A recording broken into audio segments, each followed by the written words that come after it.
welcome to Sisters in Song. Would you take a minute to introduce yourself and tell us where you're coming to us from tonight? Hi, my name's Kashena Sampson. I'm a singer-songwriter out in Nashville, Tennessee. Welcome. We're so excited to have you. We are, and we were sad because we wanted to catch you at Americana Fest, yes, and we missed you. Oh, yeah. Oh, that's all right. There's a lot. It's a very busy week. So such a Next fun time, yes, next such year. a fun Next week. time. But yes, you can come up with the best schedule, and it always goes by the wayside. I know. Every time. So, and every year it gets bigger and bigger. So, Yeah, yes, and but so many cool venues to see. It's a lot of fun. It's a lot. So we'll just dig right in. Tell us how you got started as a musician in this career. well, I've sang my whole life. I come from a musical family. I have two older sisters who also sing and play the guitar, and we grew up overseas in Hong Kong, and we did a lot of singing together to entertain ourselves, really, because we didn't really have TV. We had a couple VHSs that were like musicals, so we'd watch a lot of musicals, and then we'd put on a lot of productions for our parents to watch. Like, so I basically have always come from a very creative musical family, and I went to performing arts high school, and I've been working on my vocals my entire life, really. And in 2015 is when I moved out to Nashville to start recording my own music. Very cool. Now, are there three sisters? Is that right? Three, including me. So yeah, Including you. That's us too. Yep, you have an older sister. Yeah. I love it. We also perform a lot of stuff for our parents. It's fun to do, right? Yes. A built-in band. Yes. Yes. So tell us about the new album that just came out in October. It's called Ghost of Me. Tell us all about how that came together. Well, it's my third studio record that I've recorded. I recorded it here in Nashville with John Estes, produced it. And we worked together on all my previous albums. And it was like a long time coming. I think we started doing the recording for Ghost of Me in 2022 or 3, like little bits at a time. And then finally, I put a lot into it. What else would you like to know about it, really? Well, I'm curious, like how you decided what songs were going to go on it. And I'm always curious. And so you're going to be my first guinea pig. How did you decide the order of the songs? Okay, well, that's a good question. Yeah, so the songs that were going to go on it, I mean, they all came to me kind of slowly. And I had a lot of songs that I'd written for this record that didn't end up on it. And I reworked a lot of the songs on this record. Like, I would take a song that I thought was done, and John was like, can you maybe look at that chorus and switch it up? Or I'd have a song that was done, and he'd be like, can you switch that? And I'd be like, no, I can't. Like, we did a lot of like butting heads, sure. which is great. It's like actually really good. And I pushed myself in a way that I never have with my previous albums of like really reworking songs and like stretching and pushing myself more than I ever have to get the sounds and the songs that I wanted. So the songs just kind of came as they came, I guess. Some take like months to write, some take an hour to write, and I think it was when we recorded Ghost to Me, I think we were both kind of like, yeah, that should be the opening song, and kind of go from there. And I kind of just went with my intuition with the order of all the songs, but I actually feel like it lined up really great, especially with the ending song as well. Yeah, that's why I asked. I was like, well, how does a lot of people were like, well, that it's such this like dark record, and then you have this like really lovely like love song almost at the end. And I was like, I guess you would think that's what that song is, but it is a love song, but it's to my best friend, and it's a love song to that adolescent teenage time of our lives where a lot of the sonic sounds for this album came from, and a lot of the influences of this record came from the songs I was listening to in my teenage years with my best friend. You know what I mean? Like, yeah, we were discovering together. And like, I remember even when I was going in to make this record, she was like, I want you to like make a record that sounds like what we were like listening to when we were teenagers. I was like, okay, I think I want to do that too. I've just never thought I could really sing like grunge, but like I I took those sonic sounds and I made it me, and I sang it the way that I sing, which turned out, I think, really freaking cool. Yeah, I love the haunting kind of ness of it, and then the ghost in me really fits with the music and how it just kind of has a haunting. I'm trying to think of the other word.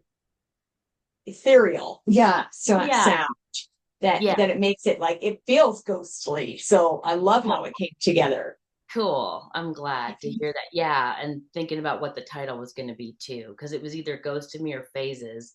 But I was like, I think there's other records called Phases, and actually, so I thought Ghost to Me was a little more fitting. Yeah, I agree. Yeah.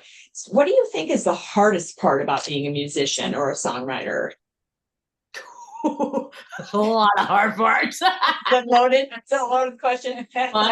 The money, like not having money and not having the money to be able to maybe create the things you would like to in the way that you would like to, and to be able to promote it in a way that's actually beneficial and helpful.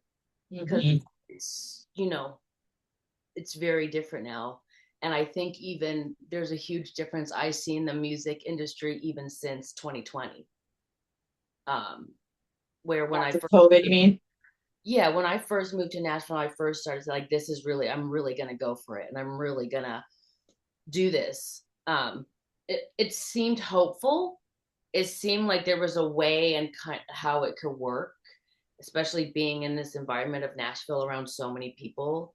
Yeah. And then 2020 happened, and everybody's just like, what's happening? Yes. So that is, I think that is one of the most difficult parts, really.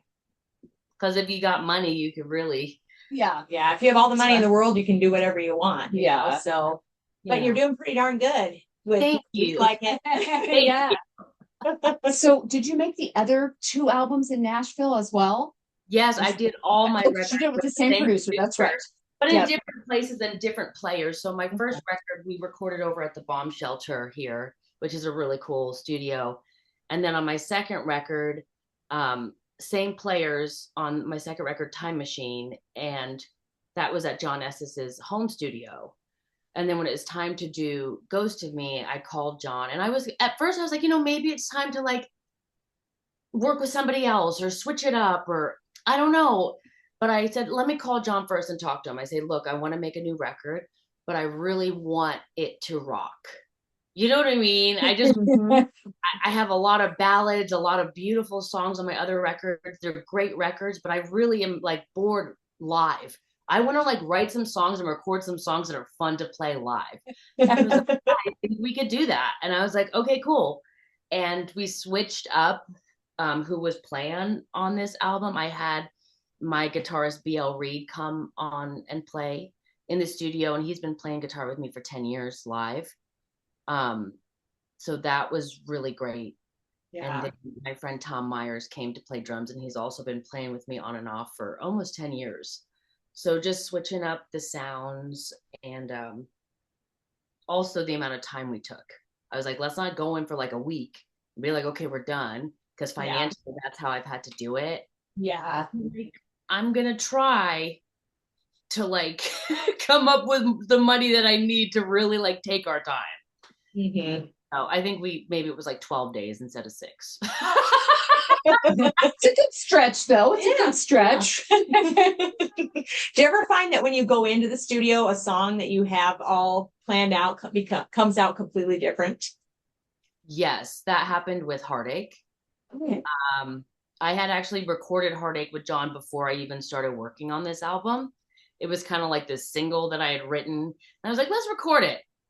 And I ended up like totally hating all the verses.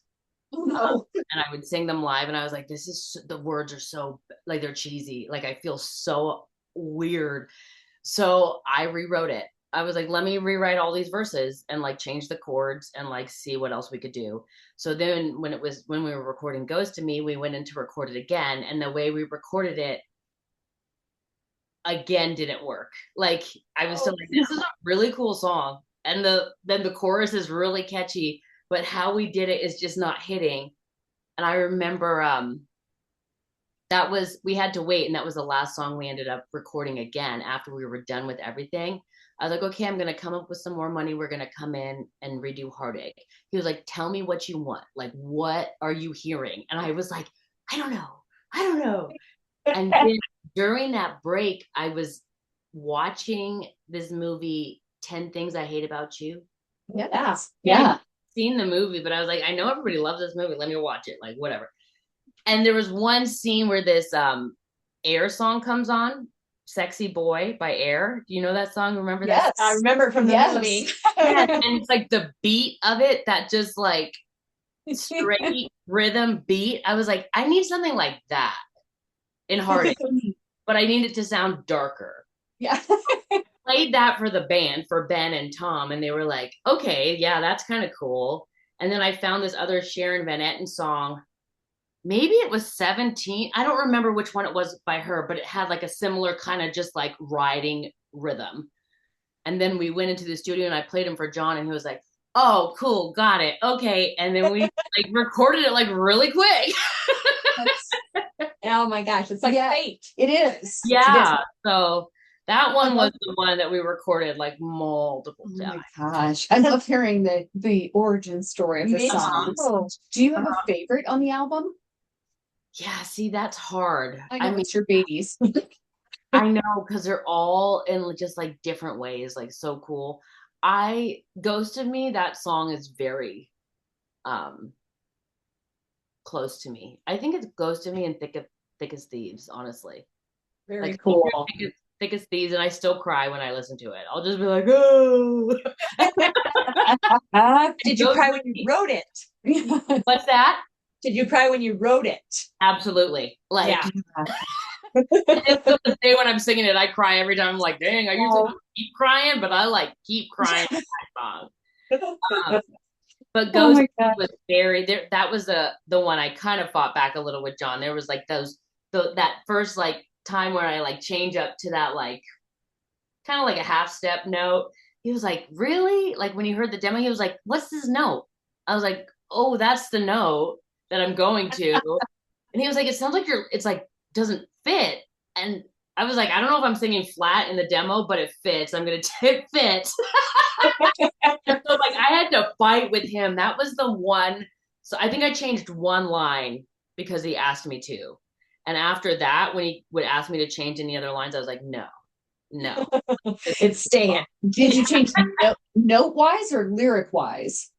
Just one lyric. I think don't want to lose myself.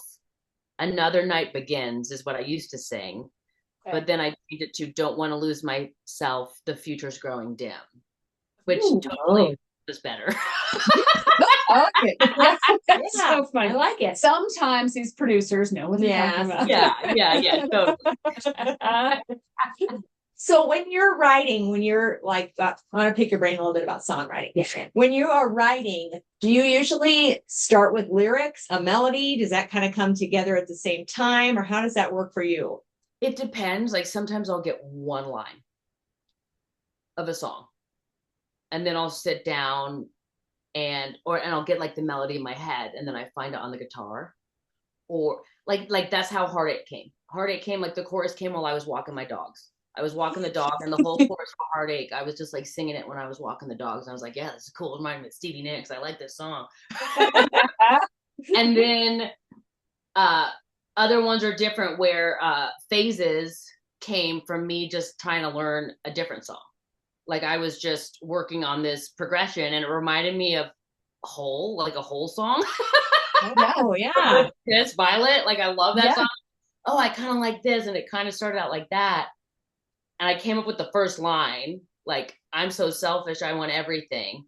And I had this phases, like going through phases, or like there's something about going through changes. And so I that's how that one came. And then I brought it to Caroline Spence and I was like, let's work on this song. And we wrote it like pretty quick. Because I was like, is that a weird first line? She's like, no, it's really good. And I was like, okay, cool, let's go. So yeah, just I feel like it's always different. Usually the chorus, if I get the chorus first, and the melody is what comes to my head more than starting with the guitar sometimes for me. Yeah. Sure. Yeah. Do you play the guitar and would you play other instruments too? I play just the guitar. I used to play the piano. I mean, I play the guitar. I really do consider myself more of a vocalist than anything. Like I do play the guitar and I play it fine. I prefer to just sing though. Just sing, yeah. Yeah, let them back you up in that. That's right. Voice. Yeah, that's right. What do you do when you're writing and you get writer's block? Do you have a way to get out of it? See, that's hard too. So for a while, I mean, every time I finish a record, my sister always tells me that I call my sister and I'm like, well, that's it. I'm done. I'll never write another record. And every time and she goes, yes, you will. And I do go through like periods where I'm not writing, especially in an album cycle. I don't know that I've ever started writing when I'm in an album cycle. And yeah, I do get writer's block, and all of a sudden, sometimes I have to force myself, to sit down and write, or even just journal, or even just pick up the guitar. I think the thing that it helped me most come out of the last kind of block that I had was picking up my guitar and learning other people's songs that I never thought to learn. I like that. And I learned like new chords and new progressions, and I was like, that's actually really cool. And I kind of like that melody, but what if I switch the chords around and I sing it a little different, and then I have this cool melody, and I'm like, okay, well, that's kind of cool. Let's keep going. Like, I just look at it as like fun instead of like, oh, I don't really have a song. Like, I don't have, no one's like banging on my door telling me to write a song. It's play when you do that too, which is always fun. You get to actually play as an adult, so that's always a good thing. And that's what a lot. With writing with Ghost to Me, I got an electric guitar. It was the first electric guitar I got, and I think that also helped me change my sound a bit and like other songs that I'd always wanted to play, but it was hard to play. On your acoustic guitar. You really have to beat that guitar. Yes. Definitely not up to the rock level. That's right. Too funny. Oh my goodness. So when do you know a song is truly finished? That's a great question. I think that's what was different with this record as opposed to my previous two albums, where I didn't start songwriting till kind of later in life, where my older sisters had always been writing songs since they were 9 years old. And I didn't start till probably my early 30s. So for me, I'd write a song, I'd be like, cool, I wrote a song, it's done. Really not reworking it that much. I mean, I would. I guess if it's like, feels like that line doesn't, like, feels cheesy, like it doesn't feel real, or if I'm crying when I sing it, then I know it's done. But there were songs that I thought were done, and John would be like, this is a great song, change the second verse. And I'd be like, oh, okay. You know what I mean? Just But then I would know it was done when I felt like I would change it, and then I'd be like, oh, that's so much better. Cool. I love it. Okay. How would you say from the first albums to now, your music has evolved? Because I mean, my songs have always been me, and in that moment where I'm at in my life and those influences, because in my early records, it was a lot more Americana, I guess, sounding, roots music, which is great because I also did listen to a lot of that as well growing up, and especially like that California country sound. When I was learning to play the guitar and learning to write songs, or starting to write songs, I was listening to like a ton of Patsy Cline and Emmylou Harris, and I've always listened to Linda Ronstadt because that's who I listened to learn how to sing, really. So that sound was kind of where I was at. I think my recording process has evolved a lot more. Also, the songwriting, in a sense of, again, me reworking songs. That's how I've evolved. Yeah. And also reaching out to other people for help. Like starting to do co-writes, where I used to be scared because it's very vulnerable. It's a very vulnerable thing, in my opinion, to do co-writes. And so I would always write with my sisters, but on this album, I was like, I'm going to reach outside of that so that I can grow as a songwriter and think, like, learn new things that I would have never thought to do. Even like different rhythms that, like, I don't know why, but I usually don't go to a 4/4 rhythm when I'm writing. You know what I mean? All my other kind of, my last records were great, but it would always be in a 3/3 or a 6/8 kind of rhythm. I'd be like stuck in that. So I wanted to make sure not to get stuck in that. And I remember telling John when we first started recording, I was like, I don't want to get stuck in a 6/8. So I think he made sure that like nothing was in a 6/8. Well, you couldn't be in a better city for co-writes. That's true. You got them all there. I think evolving in the studio of me really using my voice, my thought voice, not my singing voice, but like speaking my mind and saying like, no, I don't like that. Or can we try something else? Where before I was maybe more, again, like in awe that people put music to my songs. And I was like, cool, great, thanks, guys. I love it. Having more of a hand in that. Yeah. That's fantastic. That's fascinating to me. Mel, me too. The whole process is. Yes. So should we do our rapid fire? Sure, let's do it. We're going to do some rapid fire questions. These are just off the top of your head. They're nothing hard. Okay. Maybe the last one I think is hard, but whatever. Okay. Coffee or tea? Coffee. Vinyl, cassette, CD, or streaming? Vinyl. First album you ever bought? I don't know if it was Evita or Garth Brooks. Like the soundtrack of Evita. Sound like you bought them at the same time. Yeah, probably. Do you have a go-to karaoke song?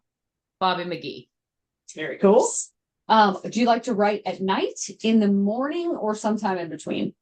Usually at night, but then I will also work in the morning and afternoon, but I start usually at night. Yeah. Do you write your lyrics on paper, voice memo, on the computer? Paper. Everything's on paper for me. Like everything. That's just true. Yep. Yeah. Do you have a pre-show pump-up song that you listen to? No. All right. Dogs, cats, fish, birds, or reptiles? Dogs. Now, describe your sound in 3 words. That's a hard one. Oh my Close to 3 words. It doesn't have to be exact. Yeah. We'll give you a few extra. 3 words. Ethereal. Which? Dark. And sonic. Love it. Perfect. Love it. What advice would you give to new musicians and or songwriters? Just do it.